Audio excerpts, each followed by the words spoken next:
Licenciada en Historia Dominicana, Noelia Saint Hilary. Buenos días, Noelia. Buenos días, mi compañero Eleazar, ¿y usted?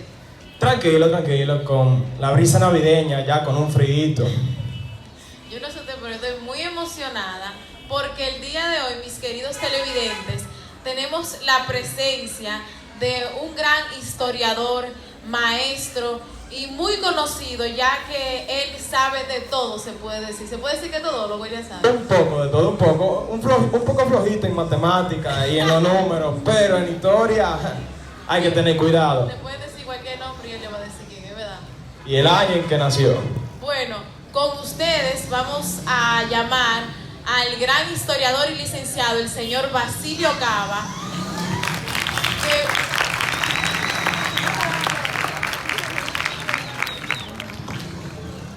Cuéntenos, señor Basilio, ¿cómo se siente el día de hoy? Me siento muy contento al ser invitado a este programa, muy visto por todos, por una audiencia, tiene una audiencia muy especial y créanme que me siento altamente congratulado con la invitación de ustedes, sobre todo conociendo la gran capacidad periodística de ustedes. Así que estamos dispuestos humildemente a contestar las preguntas que ustedes deseen para complacer a nuestros amables televidentes. Señor Basilio, el motivo de nuestra invitación a este programa es porque el lunes del presente mes se celebran 53 años del asalto al Hotel Matún. Usted es un hombre que sabe de todo, un hombre con mucho conocimiento, y nosotros queremos que usted nos brinde esa información que muchas veces muchos estudiantes, muchos jóvenes no conocen. Nosotros queremos saber, señor Basilio, la primera pregunta es, ¿qué fue lo que pasó? ¿Por qué sucedió el asalto al Matún? Muy bien, de inicio dos correcciones, y me excusan ustedes, amigos comunicadores, no son 53 años, son 57, porque el acontecimiento fue el 18 de diciembre de 1965, y lo otro es con toda humildad, porque la televisión debe ser para informar, no solamente para informar, sino también para educar y formar. Cuando hablamos de un acontecimiento como el que sucedió en 1965, no podemos hablar de celebración, sino de conmemoración. Las fechas festivas se celebran, las fechas de lutos se conmemoran, y esa del asalto al Matún fue precisamente un acontecimiento muy luctuoso.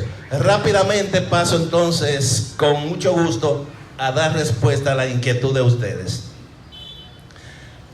En 1965, para hablar del asalto al Matún, tenemos que hablar de la Guerra de Abril, obligatoriamente.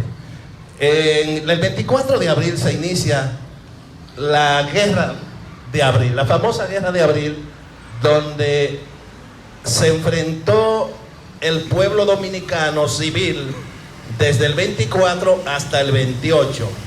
Dos bandos dominicanos, unos reclamaban que el profesor Juan Bosch terminara sus 4 años, para los cuales fue elegido el 25 de septiembre, perdón, el 20 de diciembre del 62, tomó posesión el 27 de febrero de 1963, día de la independencia. Pero ese gobierno constitucional, elegido por el pueblo, fue quitado del poder el 25 de septiembre. Quiero que me sigan para poder llegar a la respuesta y que ustedes lo entiendan. Le estoy diciendo que eran dos grupos dominicanos enfrentados del 24 al 28. Hasta ahí se le llamó guerra civil, porque eran todos civiles dominicanos, todos civiles. Un grupo entendía que Bosch debía terminar los 4 años, y el otro grupo entendía que debía seguir el triunvirato ilegal porque no fue elegido por el pueblo. ¿Por qué civil? Porque eran dos ejércitos de civiles dominicanos. ¿Qué pasa entonces? Que que cuando los golpistas, vamos a llamarle golpistas, a los que dieron el golpe de Estado, se sintieron perdidos porque en la batalla del puente del martes 27 de abril se sintieron perdidos y pidieron ayuda a los Estados Unidos. El profesor Bosch no le caía bien a los Estados Unidos porque tenía un gobierno muy nacionalista. El primer problema de Bosch fue que le negó la instalación de una multinacional, la ESO Standard Oil, y los Estados Unidos no veían a Bosch con buenos ojos. Eso quiere decir que apoyaban a los golpistas. Tanto así que ya a las 12 de la noche, ya de ese memorable miércoles 28 de abril, comenzaron a desembarcar los primeros invasores. Ellos fueron conscientes que no le enviaron tantos invasores, solamente le enviaron 42,000 soldados. No fueron tantos, ¿verdad que no? 42,000 soldados. ¿Usted considera que 42,000 soldados no son nada? Yo estoy hablando en forma irónica, porque si el país desde el Cabo Engaño hasta la frontera tiene 48,000 kilómetros, enviaron casi un soldado por cada kilómetro cuadrado, casi un soldado por cada. Y si vemos que la guerra fue en la capital, no había guerra, no había revolución en las otras partes del país, entonces es más grande lo que pasó, 42,000 soldados, porque había la necesidad de que Bosch no volviera al poder desde el punto de vista de los Estados Unidos y de otros sectores. Muy bien, vamos a llegar entonces al 18 de diciembre en Santiago. Sigue la guerra, sigue el conflicto, y el 19 de mayo cae en la puerta del Palacio Nacional el coronel Rafael Tomás Fernández Domínguez. ¿Quién era Rafael Tomás Fernández Domínguez? El cerebro del movimiento constitucionalista. ¿A qué buscaba él ahí en el palacio en medio de la guerra? Él decía que donde estaba instalado el gobierno constitucionalista, dirigido por Camaño, no le daba prestigio. Era en un almacén, el edificio Copelo. Él entendía que el Palacio Nacional le daba prestigio a ese gobierno constitucionalista presidido por Camaño. 19 de mayo, recuérdense, cae Fernández Domínguez en la puerta del Palacio Nacional. Continúa la guerra, continúa el conflicto, continúa el pueblo dominicano derramando sangre. En septiembre se firma el acuerdo de paz. Ya no se va a pelear más, esta guerra no vale la pena, etcétera. Entonces se firma un tratado de paz en los primeros días de septiembre. Ya no hay guerra. Viene octubre, ya no hay guerra. Entiendan esto, viene noviembre, ya no hay guerra, y viene diciembre, y ustedes verán lo que pasó. Un 17 de diciembre, dice el Camaño, pero vamos a rendirle un homenaje al coronel Fernández Domínguez. Vamos a aprovechar que el 19 domingo él cumple 7 meses de haber caído en el Palacio Nacional. Se pusieron de acuerdo, en una caravana parten desde Santo Domingo para Santiago. Fernández Domínguez está sepultado en el cementerio de la 30 de marzo, precisamente en la tumba de su padre Ludovino Fernández. Camaño viene con su caravana de oficiales, pero ¿quiénes son los que vienen ahí? Los altos mandos militares, los que dirigieron la guerra en la capital. Ya no hay guerra, muchachos. Hay una paz, ya no hay guerra. Él venía tranquilo y las instrucciones que dio fue precisamente que solamente vinieran con las armas de reglamento. En los militares se usa ese término, un arma de reglamento, creo que es un revólver, una pistola, etcétera, y las armas de guerra son los fusiles. Ustedes saben más que yo de eso, porque ven sus películas y sus cosas. El caso es que Camaño está tan consciente de que ya no está en guerra, que le dice a los militares bajo sus órdenes, a los oficiales bajo sus órdenes, que no vinieran con armas de guerra porque ya el país no está en guerra. El programa constituía 3 momentos. Atención, 19 de diciembre de 1965, domingo, a las 8 de la mañana, una misa en la iglesia La Altagracia, que ustedes la conocen. La iglesia La Altagracia está en la calle El Sol con Luperón. La conocen, ¿verdad? Primer momento, una misa y entra todo el mundo a su misa, el padre oficia su misa, dice su sermón y no hay problemas. Segundo momento, una ofrenda floral. ¿Dónde? En el cementerio de la 30 de marzo. Una procesión por la calle del Sol. Cuando Santiago supo que era Camaño, se volcó el pueblo atrás de Camaño y se unió a la procesión hasta el cementerio. Ponen sus flores en la tumba de Fernández Domínguez y de la familia, y de ahí entonces el tercer momento, que era un almuerzo en el Hotel Matún.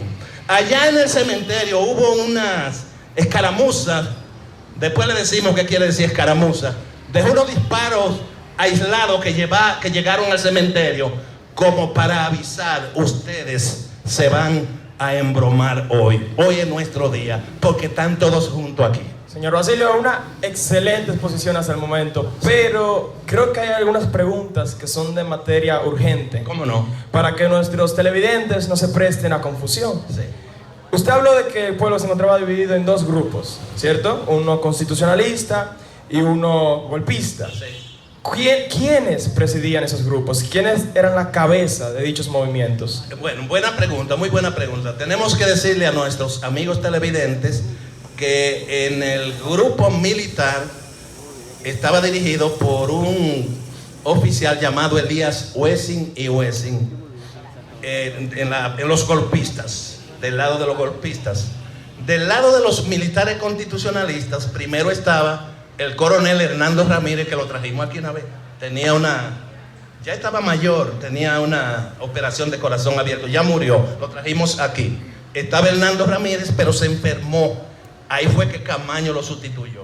Tenemos que decir también que en la parte civil constitucionalista salieron esos líderes del 14 de junio, del Movimiento Popular Dominicano, del PRD, y se hizo esa fusión militares civiles, que dicen muchos que nunca se había visto que militares y civiles se pusieran de acuerdo para una causa común. Señor Basilio, ¿y eran todos militares? No, estamos diciendo que había militares y el pueblo en armas.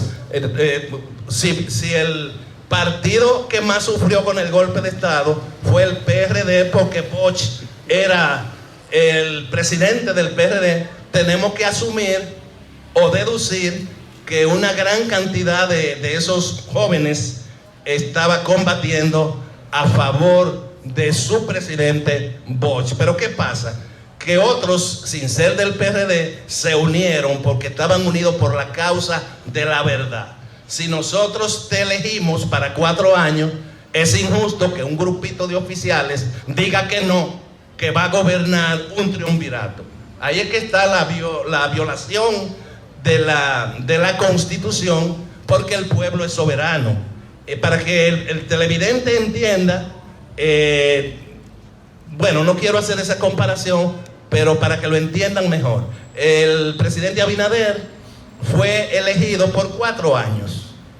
Lo eligió el pueblo soberano de manera democrática. Nadie, absolutamente nadie, tiene el derecho de quitar a Abinader ahí y poner al que él le dé la gana. Ahí es que está la ilegalidad. Eso fue lo que pasó con el gobierno de Juan Bosch. Por eso se llama movimiento constitucionalista, porque se violó la Constitución de la República. Señor Basilio, en la historia dominicana se ha visto que nuestro país ha tenido luchas con otros países, con el extranjero. Sin embargo, la guerra constitucionalista fue una guerra interna entre los dominicanos. ¿Por qué esa diferencia de ideología entre el mismo pueblo dominicano? Sí, eso es natural en todos los pueblos. Usted no va a encontrar un país donde todo el mundo piensa igual. De manera que va a haber diversidad de criterios, y ahí es que entra la democracia, de respetar que cada quien simpatice y promueva la ideología y política que considere de lugar, y eso no se debe violentar. Un gran problema fue el de Trujillo, y los televidentes lo saben. Gran problema fue el de Balaguer en los 12 años. Un presidente que fue muy bueno en lo económico, me refiero a Balaguer, sin embargo coartó todas las libertades públicas, y al pueblo dominicano, queridos y amables televidentes, el pueblo dominicano no juega con su libertad. No juega, no la negocia. Así que el dominicano, usted le puede andar por todos los lados y tal vez no tiene problema, pero que no juegue con su libertad. Podrá esperar 1 año, 2 años, 12 años, 30 años, pero va a llegar el momento en que se va a despojar de la opresión y va a apelar a la libertad. Porque la libertad es la expresión más sagrada que tienen los seres. No solamente los seres humanos.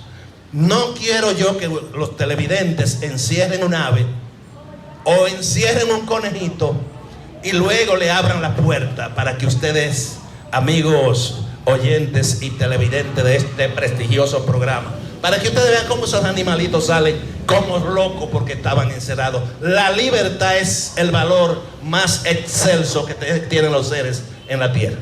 Historiador, poeta, dramaturgo y mucho más aquí con Basilio Cava.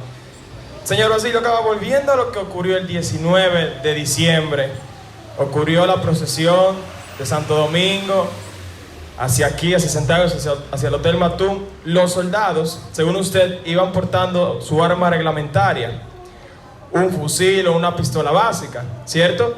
Llegaron al Matún. Al momento en el que llegaron al Matún, ¿qué ocurrió? Bueno, hay 2 versiones. Una versión es que no obstante el coronel Camaño dar la orden de que no trajeran armas largas, había ahí un experto en el combate que era el coronel Manuel Ramón Montes Arache, que dicho sea de paso dirigió un grupo élite del ejército llamado los Guardias Rana, y que ya estaban experimentados en la capital, porque recuerda el televidente que la guerra comenzó en abril y termina en septiembre. Los que estaban ahí ya estaban avesados en el arte de la guerra y eso le facilitó defenderse. Pero sobre esa pregunta tengo que decir que se dice que ese oficial no obedeció y en uno de los vehículos ingresó armas largas. La otra es que Camaño sabía que esas armas estaban ahí, pero que no debían sacarlas, no debían subir al almuerzo con esas armas porque daban una impresión de guerra y ya el país no estaba en guerra. Dijimos ahorita, y esa información no debe olvidarla nuestros televidentes, de que la guerra terminó en septiembre. Camaño se dice también que le dijeron: tengan cuidado con eso porque los Estados Unidos y los golpistas van a tener una gran oportunidad de eliminar a los que le combatieron 42,000 soldados. Los televidentes usan un término, quillar. Los Estados Unidos y los golpistas estaban quillados porque un pueblo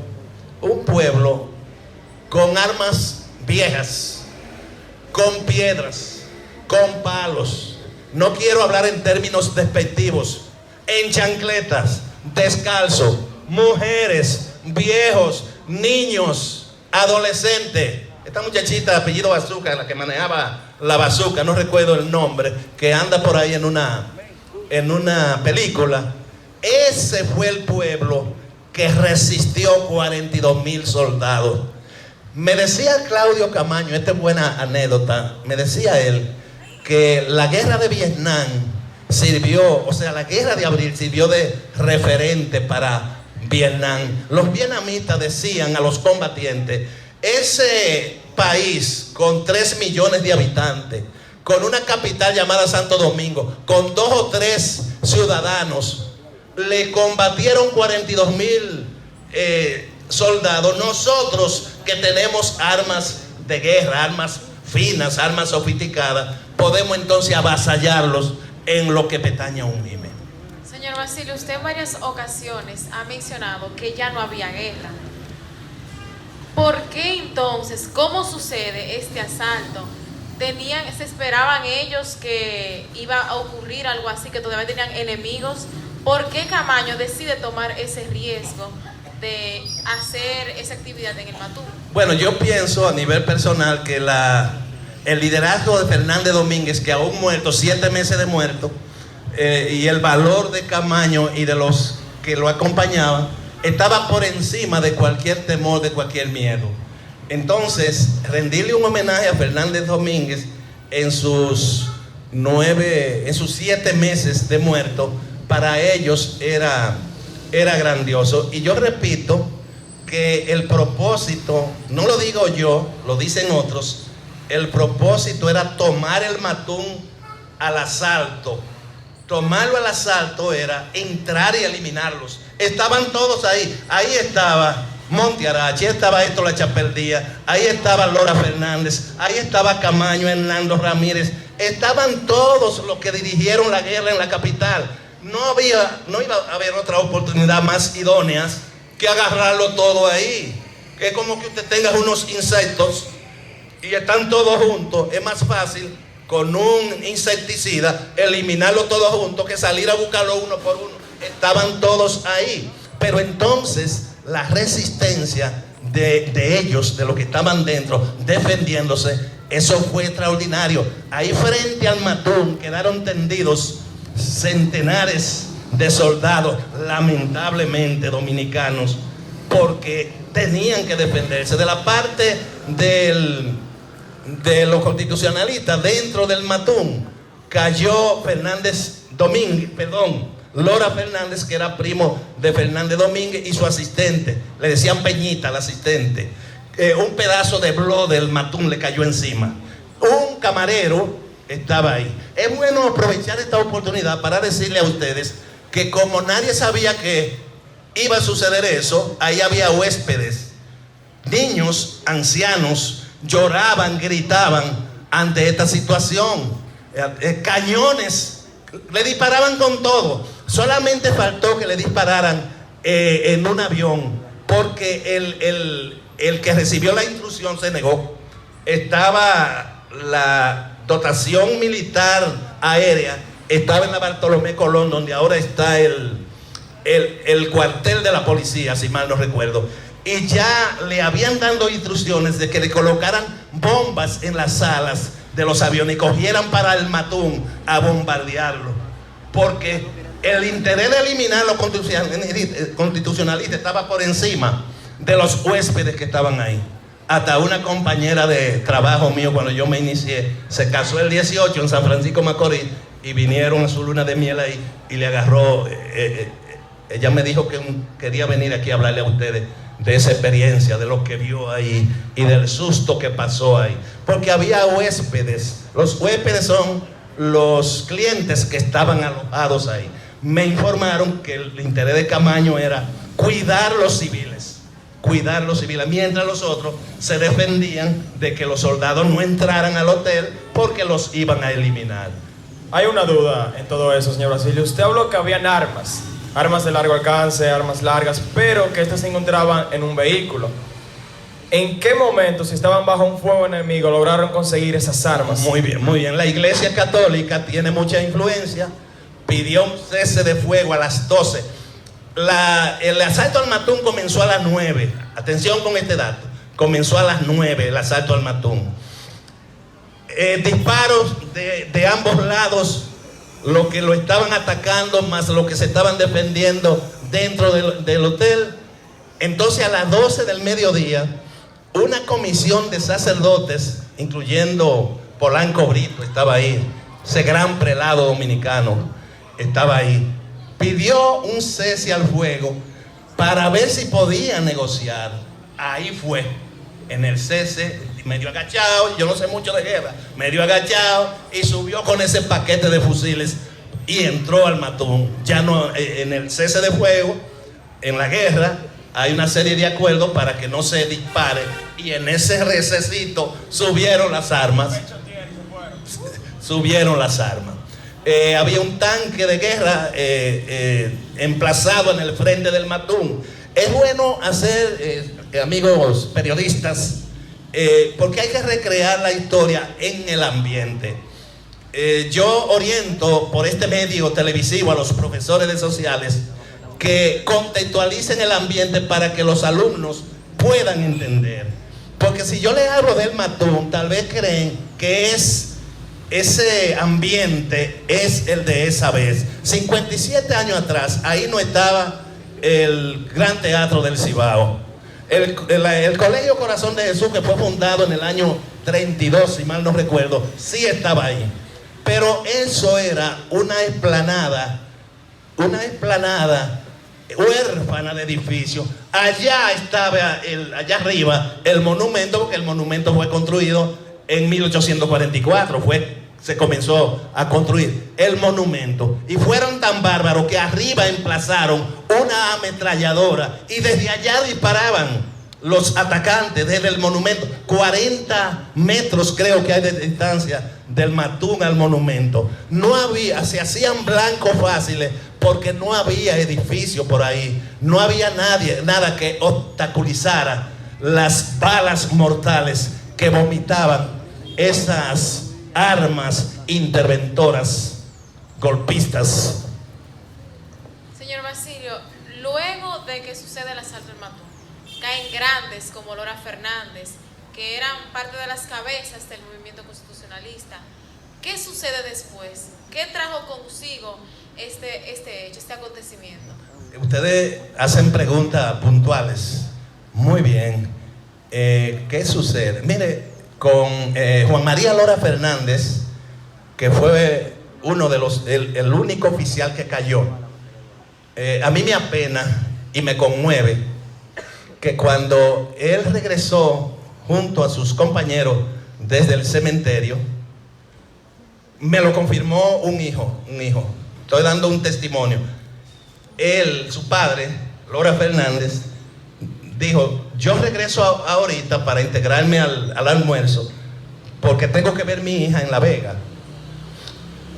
Cuando iba saliendo, alguien le dijo: vienen por ahí, viene un contingente militar. Y él dijo: ah, no, pues yo me voy a devolver. Cualquiera de nosotros apresura el paso y se va para... ¿Verdad que sí? Se devolvió. ¿Y qué cosa tiene la vida? Fue el único oficial. Cuando ustedes pasen por el Matún, verán una estatua con un kepi, ese Lora Fernández. Cuando pasen por el Matún, a la izquierda, hay un monumento ahí como en un cristal borroso. Esos son los guardias ranas que estaban ahí arriba, aposicionados en el Matún, y que evitaron que el Matún fuera tomado mediante asalto y evitaron ahí una tragedia. Hay que decirle a ustedes que ya en la capital se estaban moviendo de nuevo como para reeditar la guerra que en septiembre había terminado. Y ya Camaño había amenazado de romper el cerco y entonces comenzar o reeditar la guerra desde Santiago. Pero Dios nos ayudó y en la tarde ya intervinieron los Estados Unidos porque sabía que no le convenía lo que estaba pasando. El plan no se dio. Héctor García Godoy, que era el presidente provisional, también se integró y en la tarde entonces se firmó otro acuerdo de paz. Vinieron las evacuaciones, en helicópteros los trasladaron a la capital, vinieron ahí también los huéspedes, hubo medidas de seguridad por doquier para que los que estaban ahí salieran asustados, porque el civil no está acostumbrado a esa cosa. La guerra fue hecha para los militares. Inclusive cuando hay, ¿cómo se llama eso? Actos de terrorismo, si es una dotación militar no se considera terrorismo. Se considera terrorismo si los atacantes afectan una población civil indefensa. Pero si es un cuartel lleno de guardias con fusiles y cosas, no se considera, de acuerdo a ese mundo del terrorismo, no se considera acción terrorista. Las Torres Gemelas se les considera una acción terrorista porque los que fueron afectados no fue una dotación militar, eran civiles, empleados, visitantes, civiles indefensos. Esa es la diferencia que hay entre un ataque militar y un ataque terrorista. Entonces Laura Fernández iba a salir a La Vega a ver a su hija, y cuando le dijeron que venía un contingente militar, volvió a luchar. Volvió. Él murió, no fue a balazos. Uno de los cañones del tanque hizo colapsar un pedazo de bló enorme y le cayó en la cabeza. Yo me voy aunque sea pía a La Vega, pero llego a La Vega, no me quedo, adiós. ¿Y usted, señor Basilio, si hubiese ido? Yo hubiera apresurado el paso para y había una justificación. Había una justificación. Yo no estaba ahí. Hay un merengue. Yo no estaba ahí cuando ese rebú, ¿cómo que dice? Yo no había nacido. ¿Qué hacemos? Muy bien, entonces, yo tengo que decirles, y me excusan los honorables periodistas que tengo aquí, tengo que decirles que esas navidades de diciembre de 1965, que tengo el orgullo de recordar, fueron tristes, muy tristes. Yo recuerdo que los locutores eran tímidos para poner la música navideña. Un país que se desangró en 5 meses, desde abril hasta mayo, y tuvo una tregua desde mayo hasta diciembre, y en diciembre Dios se reedita ese ambiente de sangre, pero sangre de los mismos dominicanos. Lo que se enfrentaron, había familiares que estaban en posiciones contrarias. Camaño, el jefe del ¿cómo se llama este cuartel policial de la Torre del Homenaje? La Fortaleza Osama. El comandante de la Fortaleza Osama era compadre 2 veces de Camaño. Y Camaño le dijo, compadre, ese era de los golpistas, que el nombre se me fue. Y le dice Camaño, compadre, pero únase a este movimiento constitucionalista. No, compadre, ustedes son comunistas. Los dos compadres. En grupos distintos, enfrentados. Enfrentado. Y me lo contó Claudio, son testimonios. Y entonces Camaño le dijo, Claudio, habla tú, a ver. Dice, no.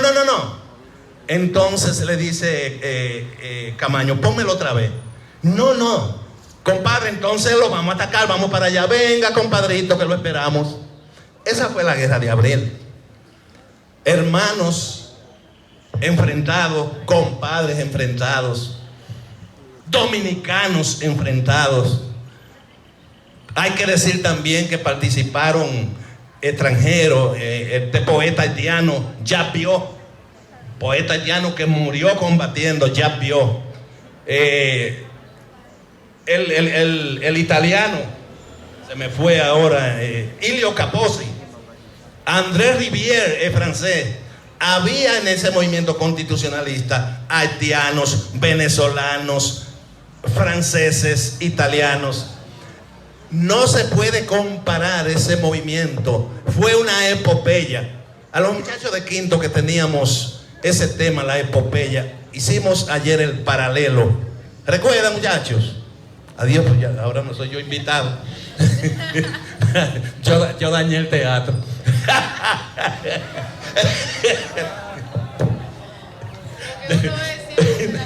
Ese es subconsciente, mire. Ya dejemos esto. Señor Basilio, ya para finalizar entonces.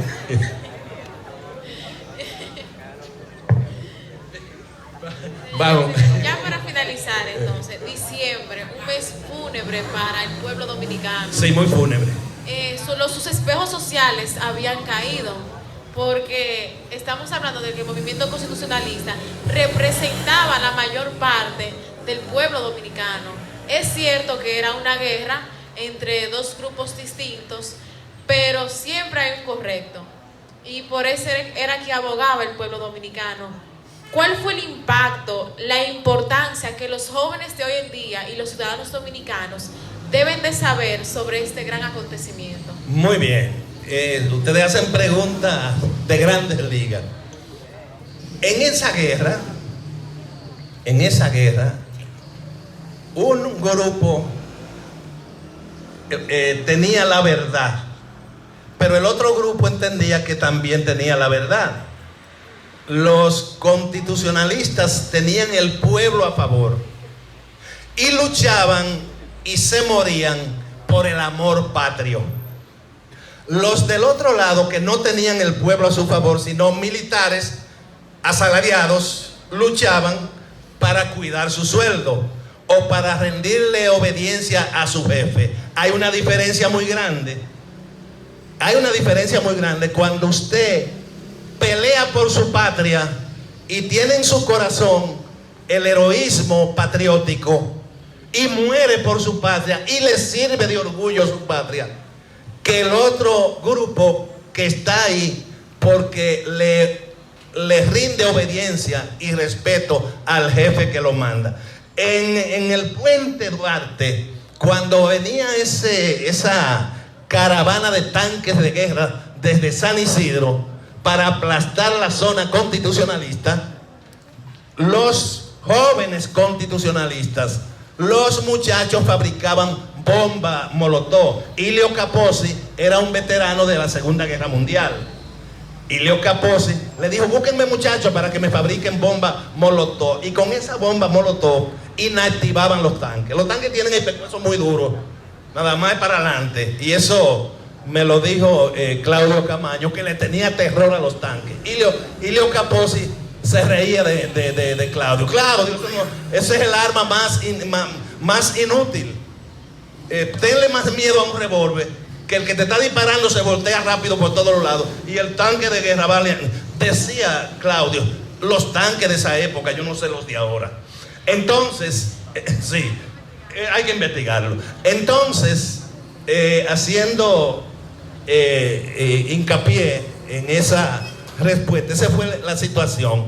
Eso sucedió el martes 27 de mayo en el puente Duarte, que se le llama y se le sigue llamando la batalla del puente Duarte.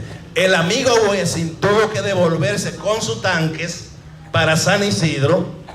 Otros fueron incautados por los constitucionalistas. Si ustedes buscan imágenes de esa época, ustedes verán que hay tanques que dice pueblo, se lo ponían con cal, pueblo. Y verán también que hay tanques donde hay un grupo arriba celebrando porque le incautaron ese tanque a Wessing. Busquen esas imágenes, son chulísimas esas imágenes. Amigos televidentes, yo espero que todas estas informaciones y orientaciones sirvan para que ustedes tomen cada vez más conciencia del patriotismo y del cuidado a esta patria, que es lo que tenemos. Lo que debemos es mejorarla.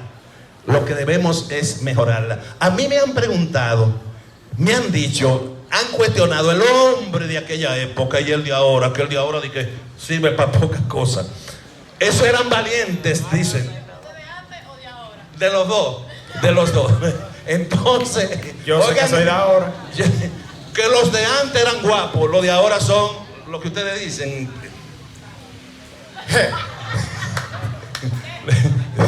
Vuelvo y caigo aquí en el colegio. Mire, mi respuesta es la siguiente: no es que los de ahora son cobardes. Ellos pueden hacer lo mismo o más que esos otros.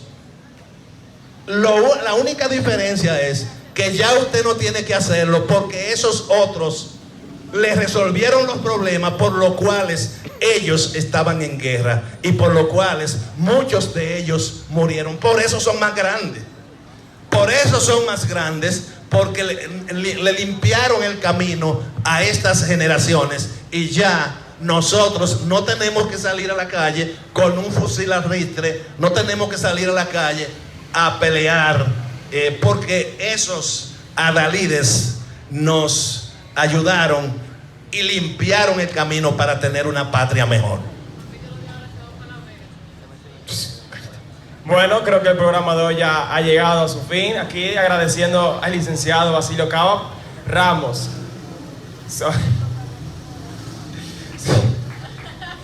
por su participación y por dar datos tan precisos sobre el 19. Señor Basilio, ya antes de finalizar, rápido, una pregunta que nos llegó. ¿Cómo consiguieron la foto del matún que usted había mencionado? Muy bien, pero no le van a abrir el teléfono a la teleaudiencia para alguna llamada. No, pero bien.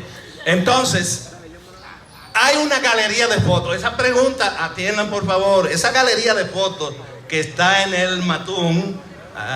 Digo esto porque se oyen ruidos desde la casa. Parece que algunos televidentes están medio distraídos. Las fotografías que están en el matún. Hay una galería de fotos que se llama Galería Juan María Lora Fernández. Está dedicada al oficial que cayó ahí. Pero cómo ese fotógrafo tomó esas fotos, les voy a decir. Él tenía una actividad en Santiago y fue a dormir. Señor Basilio, estamos recibiendo una llamada de las televidentes. Vamos a ver qué dicen nuestros televidentes. Llamen de nuevo, que se cayó la llamada. Hay poca señal. Entonces, en lo que el televidente se conecta de nuevo, vamos a dar respuesta. Entonces, ese fotógrafo llamado Milvio Pérez, que vive todavía, estos jóvenes periodistas pudieran invitarlo a Milvio Pérez, yo pudiera servir de canal, vive todavía. Él tenía una actividad y ese fue el lugar para dormir. Y durmió ahí. Se levantó a las 8, no había nada. A las 9, ahí comenzó el problema. Él aló su arma de trabajo. ¿Cuál era su arma de trabajo? Una cámara. Una cámara. Y tenía un problema fuerte con Camaño porque era tan valiente que él avanzaba y Camaño le decía, pero te van a matar. Él no tiraba tiro, él tiraba fotos. Él tiraba flash. Milvio Pérez, valientísimo, nos dejó esas imágenes que cuando nosotros tenemos caminando y aprendiendo, ese es el primer lugar que visitamos. Ahí yo le hago una exposición, ahí está todo, la misa, imágenes de la misa, la procesión por la calle del Sol, el cementerio, el matún casi despedazado, los militares aposicionados lanzando balas por la persiana defendiéndose, el coronel Lora Fernández muerto, etcétera, etcétera.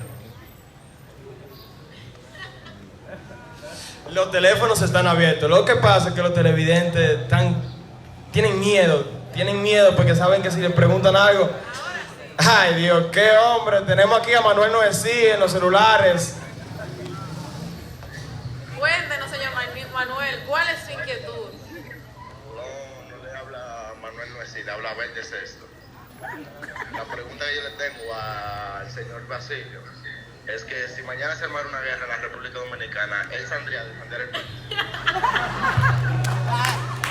Mira, esa pregunta me recuerda al coronel Hernando Ramírez. Fue allá de aquel lado la exposición de él. Yo le estoy hablando de 10 años atrás. Y una niña,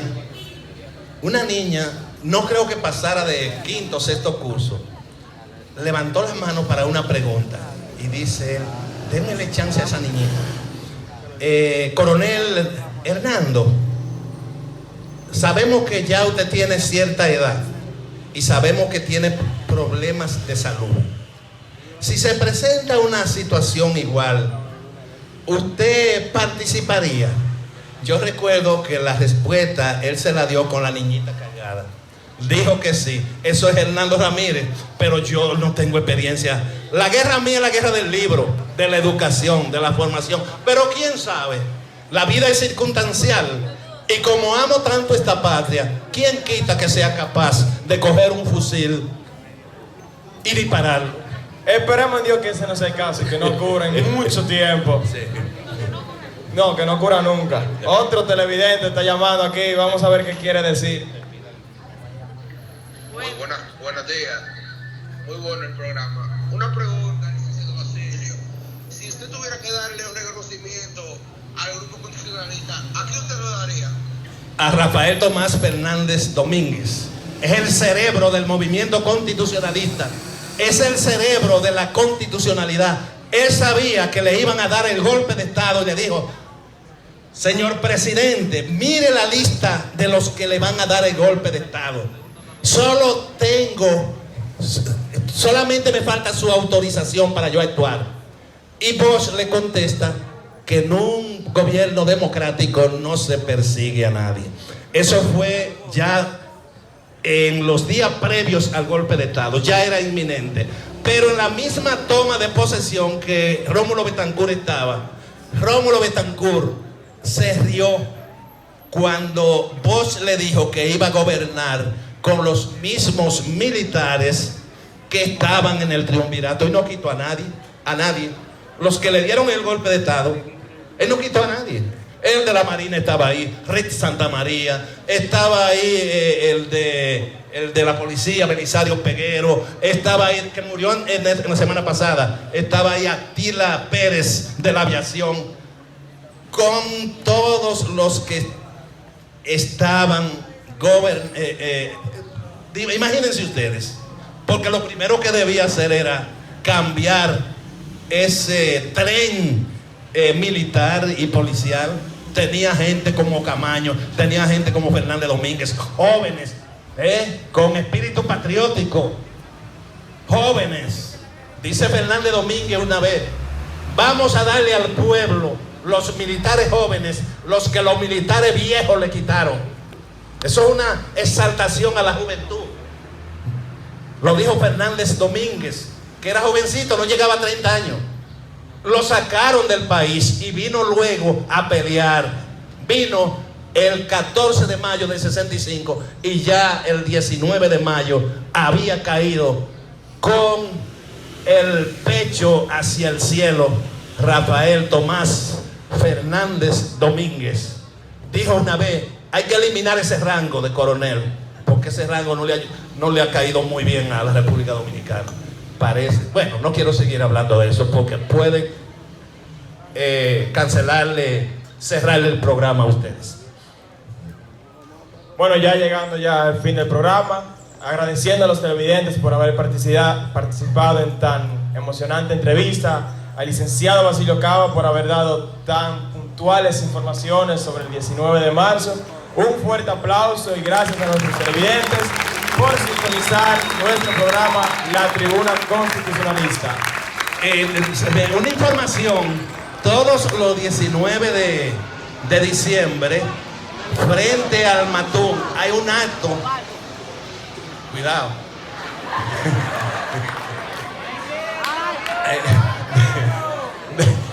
Déjenme repetirle la información a los televidentes. Todos los días 19 de diciembre, en el Matún, en las inmediaciones del frente al Matún, hay un acto conmemorativo. No les estoy invitando de que vayan solo para allá, vayan con sus papás, con su familia. No sé, este año, a veces en la mañana, a veces en la tarde, con una llamadita al Matún, que eso está en la guía, pudiera todos los días 19 se da esa actividad. Yo participo siempre y ellos intentan hacerlo como aquella vez. Primero van a la iglesia, después van al cementerio, eso es simbólico porque ya los restos de Fernández Domínguez no están ahí, y después entonces van al Matún como si fuera el mismo domingo 19 de mayo de diciembre de 1965. Hay un libro por ahí de sociales que dice que fue el 22 de marzo. No le hagan caso a eso. Fue el 19 de diciembre. Y ahora, para cerrar nuestro programa, pasaremos a comerciales, pero cómo no, primero a escuchar nuestro querido himno nacional de la República Dominicana. De pie.